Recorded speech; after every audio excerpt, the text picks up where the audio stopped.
요즘 시청자 여러분들이 별로 신날 것도 없고 어디 돈도 없어가 휴일날 갈 데도 없고 이럴 것 같아서요. 브로그로 어게인 베니제 2탄을 짧게 편성했습니다. 변 대표 나와주셔서 감사합니다. 자, 요즘 윤창중 전 청와대 대변인이 이제 이 블로그에 글을 쓰기 시작했지 않습니까? 오늘까지 4편을 썼죠. 근데 뭐 편당 뭐 한 원고지 기준으로 한 7, 80매여가지고 뭐 굉장히 장문들이 지금 올라오고 있습니다. 그 원고료도 안 나오는 이 글을 갖다가 편당 7, 80매를 쓰는데 어디 밤에 씁니까? 그분은 낮에 씁니까? 모르겠는데요. 아침에 7시에 업데이트 된다고. 그거를 매일 월요일부터 금요일까지 쓴다면요. 매일 7, 80매의 원고지를 쓴다는 건 보통 쌓인 게 아니죠. 웬만히 쌓여서는 이렇게 쓰기가 쉽지가 않죠. 그것도 이미 공부한 듯이 월요일부터 금요일까지 매일 올린다 그러는데 아주 많이 쌓인 거죠. 근데 이 쌓인 원인이 사람들이 또 이게 공소시효가 끝나서 끝났다 이렇게 했는데 그래도 이제 뭐 종편이니 뭐니 워낙 보도거리가 없으니까 이렇게 막 씹어대는 모양인데 볼테르라고요. 프랑스의 유명한 철학자가 한 말이 있습니다. 사람들이 할 일이 없을 때 남을 씹어댄다고 이랬습니다. 실제로 했습니다. 찾아보세요. 그러니까 이게 요즘 사람들이나 방송이 할 일이 없어가지고 그 짓을 하는 모양이네. 지금 종편 시청률이 굉장히 다운되지 않았습니까? 총선 이후로 총선 때까지도 떨어지고 있었는데 더 떨어지니까 이걸 가지고 또 장사 속으로 좀 해보려는 것 같아요. 근데 우리가 만약에 성폭력으로 실제로 성추행 정도로 합시다. 성추행으로 기소가 돼서 유죄를 받았다 치자요. 그러면 그에 대해서 어떤 이제 공적 활동하는 사람이 언제까지 이 그 참회의 시간을 가져야 되는지 유죄를 받았다 쳤을 때 자, 연예인 중에서요, 뭐 마약, 뭐 음주, 뺑소니, 뭐 도박, 탈세 이런 거 해가지고 수십억씩 사고 친 사람도 보니까 한 1, 2년 지나면 다 나와가 지금 나오잖아요. 연예인도 그렇고요. 정치인만 하더라도 정치인들 정치자금법 위반, 뭐 선거법은 뭐 시효 때문에 좀 그렇다 하더라도 수두룩히 이 범죄를 저지르고 그건 확정적 유죄 판결을 받고도 1, 2년 뒤에 다시 나와서 아무렇지도 않게 활동들을 한단 말이죠. 그러니까 이건 유죄 판결 받았다는 전제에서도 어쨌든 일정 기간 지나면은 다 재기 활동하는 거에 대해서 사회적으로 너 언제까지 숨어 있어 이런 얘기 안 하는데 그 윤창중 씨 보고는 누가 언제까지 숨어 있으라고 이야기했습니까? 언론에 지금 계속 나오는 게 표창원 국회의원이 표창원은 국회의원인데 와 언론에 나왔어. 그러니까 표창원 들어가요. 의원이 거기는 변 대표나 나 같은 사람이 좀 나가서 진짜 수입도 없는 사람들이 출연료 받아가야지 왜 표창원이 나와요? 마음의 감옥에서 살아라 평생. 마음의 감옥에서 살아라 그러는데 제가 정리하고 싶은 거는 그분은 그러면 표절했는데 대해서 자기 마음의 감옥에서 살고 있어요? 그러니까 그 윤창중 대변인은 유죄를 받은 정도가 아니라 기소도 되지 않았고 심지어 수사도 안 받았습니다. 그러니까 그냥 해프닝 터지고 그 뒤로 아무것도 없는 거예요. 수사조차 안 받았는데 지금 전체적으로 종편이나 언론이나 이런 데서는 평생 숨어 있어라. 이런 게 어디 있습니까? 이런 게. 평생 숨어 있어라. 그게 뭐가 정한 법이죠? 그러니까 이게 아무런 지금까지 사례도 없고 지금까지 뭐 다른 사람 사례를 찾을 수도 없어요. 나머지 뭐 연예인들 얘기하더라도 성추행 혹은 음주운전 아니면 뭐 마약, 병역 기피 뭐라도 걸렸단 말이죠. 그랬을 때 뭐 2, 3년 뒤에 나오면 좀 복귀가 이르다 마다 그러는데 윤창중 대변인은 수사조차 안 받은 사안이라는 거예요. 아니 신정아 씨 같은 경우에는 뭐 가서 뭐 1004번인가 이렇게 투영 번호 달고 교도소 생활도 꽤 안 했습니까? 거기 이제 학력이죠. 거기도 얼마 전에 종편이 재작년입니까? 종편이 그 앵커로 출연시키려다가 그렇죠. 거기는 학력 위조도 있고요, 불륜도 있습니다. 이거 본인이 공개적으로 인정한 불륜 문제까지 같이 있지 않습니까? 예. 그러니까 그랬을 자기가 때 카드 꺼내가지고 호텔에 껐다 그러대요? 체크인했다 그러대? 뭐, 그건 어떻게 여자가 체크인하노? 남자가 하는 거? 그 시안도 없이 실제로는 종편에 MC로 복귀하려고 했는데 윤창중 대변인은 아무것도 없었다. 아무것도 없었는데 현재 언론들은 계속 그대로 죽어 있어라. 근데 현재 언론들은 흑삼도를 흑삼도라 부르지 못하고 신안군의 한 섬마을이라고 부르는 사람들이 윤창중한테만 와그리 용감합니까? 글쎄요. 원래 한 3년 동안 사실은 이 공소시효를 워싱턴 경찰서에서 그냥 기다린 게 아니고 제 생각에는 피해자가 수사에 적극적으로 협조를 안 했을 가능성이 높아요. 그래서 이제 수사를 더 못하게 아니 안 했을 가능성이 아니라 우리 적극적으로 이렇게 있는 그대로 이야기해보면 피해자가 사라져버린 거 아닙니까? 피해자가 이게 나타나지 않았다는 거 뭐 추정할 수밖에 없습니다. 아니, 추정이 아니라 내가 볼 때 안 사라졌으면 내일이라도 좀 등장해서 인터뷰를 하기 바라는데 그렇게 당시에 세상이 시끄럽게 만들어 놓고 그 고소 내용이나 피사실 등이 다 유포되게 해놓고는 그 뒤에 피해자가 어디로 가버렸습니까? 완전히 사라졌다. 완전히 사라진 게 아니라 사실 그때부터 없었어요. 그때부터 나타난 적도 없었는데 그 피해자 주변 사람들이라는 사람들이 계속해서 익명으로 나타나가지고 판을 키웠고 또 피해자 부친이라는 사람은 세계일보에 나타나서 판을 키웠는데 그분이 피해자 부친인지 아닌지 아무도 몰라요. 이번에도 뭐 피해자 무슨 뭐 주변인 A씨, B씨가 떠들었는데 피해자 주변인인지 아무도 몰라요.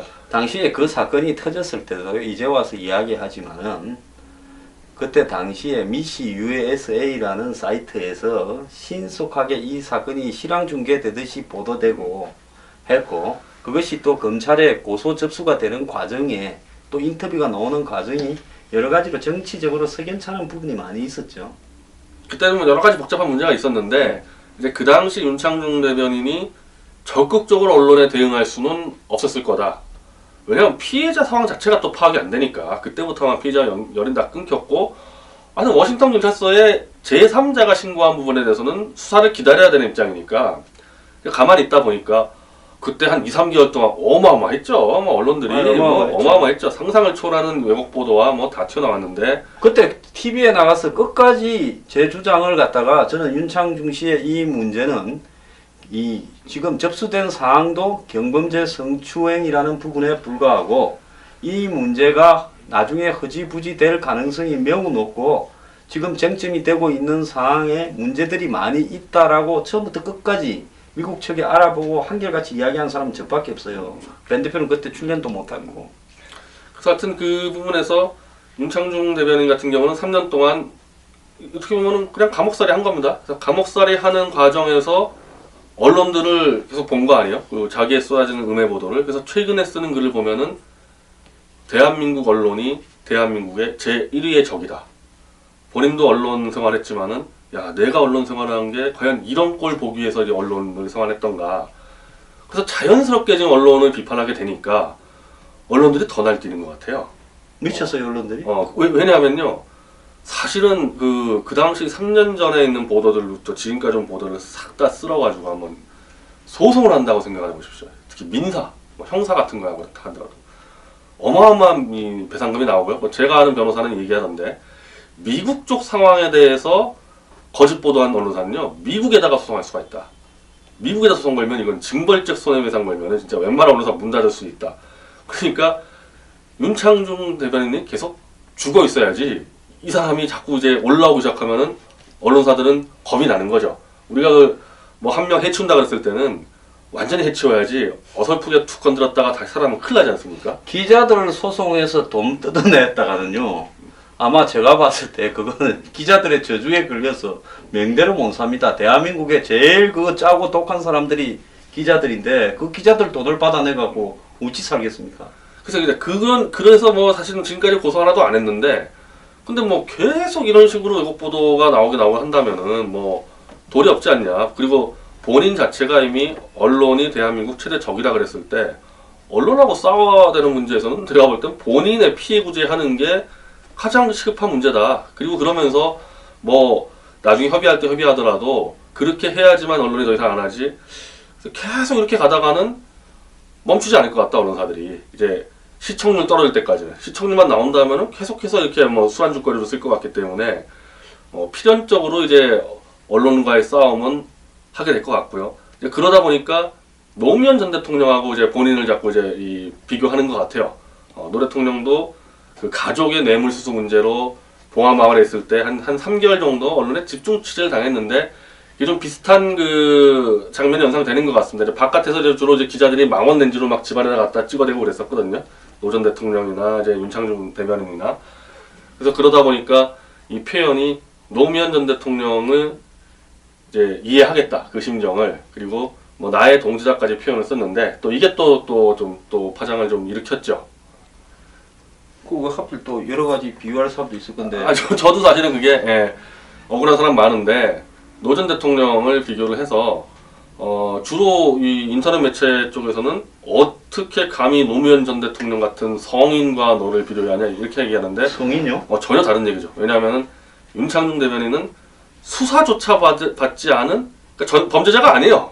범죄를 저지르지도 않은 겁니다. 법적으로는 아무것도 아닌 거 가지고 3년간 음해를 당한 거고 노 전 대통령은 이 장남과 그 사촌 연철호 씨 그리고 권양숙 그 당시 영부인까지 해서 최소 600만 달러를 받았다는 사실은 드러났거든요. 아, 그건 뭐 그거 조사받으러 대검에 버스 타고 봉화마을에서 출두했고 그때 문재인 지금 저희 더민주 대표가 변호인으로 옆에 가서 배석을 했고 그때 뭐 홍만표 뭐 이런 사람들이 수사했던 거 아닙니까? 근데 그때 뭐 시계도 나왔잖아요. 시계. 뭐 시계도 나왔었는데 네, 하여튼 네. 분명한 거는 노무현 대통령의 직계 가족이 돈을 받았다는 것은 완전히 드러났고 그때 검찰이 수사를 하는 부분은 돈 받는 과정에서 노 대통령이 알았냐 몰랐냐 특히 가장 문제가 됐던 돈은 권양숙 여사가 청와대 안에서 박연차 회장한테 100만 달러 현찰을 받은 부분을 예. 노 대통령이 알았냐 몰랐냐 그거 수사하다가 이제 이 자살을 한 거란 말이죠. 그걸 사실 두 개를 같이 비교하면 안 되죠. 그거는 사실 제가 볼 때 윤창중 대변인이 비교를 잘못했다고 볼 수밖에 없죠. 아니 대통령까지 하신 분이 그 푼돈을 가지고 그렇게 하셨어요?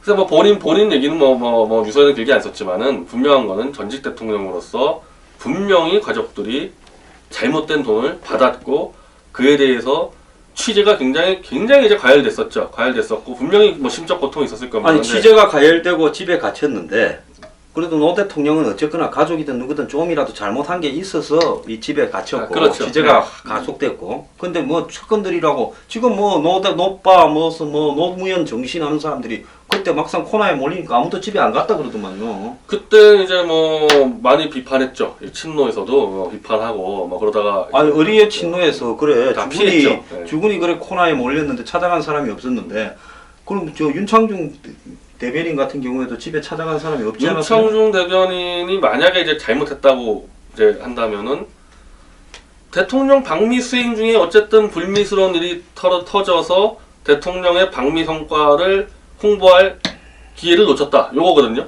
아니 지금 와서 보면 대통령의 방미 성과가 뭔지 기억하는 국민도 없어요. 그러니까 잘못했다면 그건 왜냐면 지금 저랑 좀 가까운 사람들, 그러니까 윤창중 대변인이 그래도 잘못한 거 아니야 얘기하는 사람은 어떻게 대통령 수행하는 사람이 그런 일에 개입돼가지고 대통령을 보잘 못했지 않냐? 요겁니다. 잘못하는 거 인정된 거는.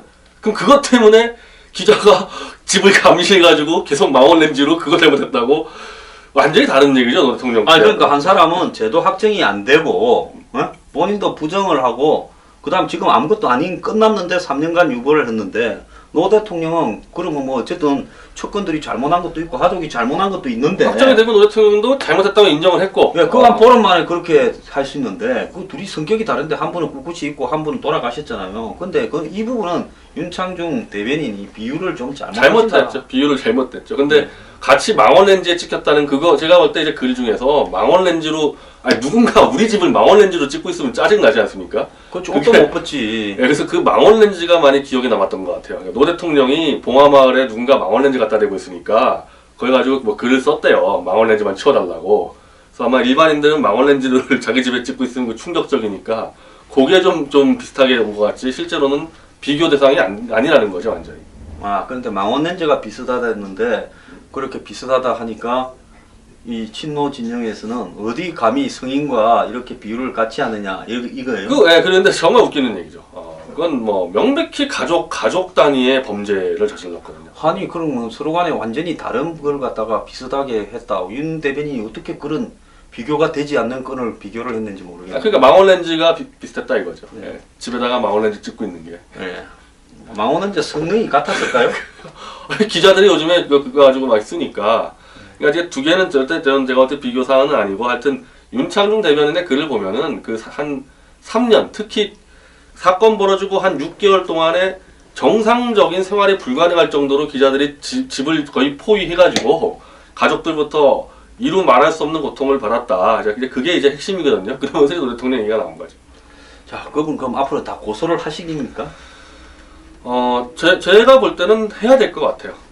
그거는 왜냐하면 윤창중 대변인은 이미 언론이 대한민국 적이라고 규정한 이상 그 적을 심판하든지 아니면 뭐 반성이라도 뭐 하도록 해야 될 거 아닙니까? 그러기 위해서는 개인이 할 수 있는 것은 법적으로 자기 피해를 구제하는 방식이죠. 뭐 제가 볼 때 특히 이번에 블로그에 글을 게재한 이후에도 계속 왜곡 보도 쓰는 곳하고 등등등은 당연히 저는 고소 조치를 해야 될 거라고 봅니다. 아니 언론이 저기 흑산도를 흑산도라고 부르지도 못하면서 그 왜 윤창중 대변인한테만 그렇게 잔혹합니까?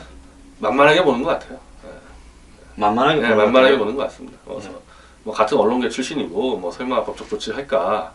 뭐 기자사의 의리라는 거는 뭐 발바닥에 떼만 그거는 확실해요. 예, 그거 일리 없는 거는 명확하고 오히려 술을 많이 사면은 술 사면서 또 있는 얘기 없는 얘기 많이 할 거 아닙니까? 그걸 다 까발려서 나오더라고요.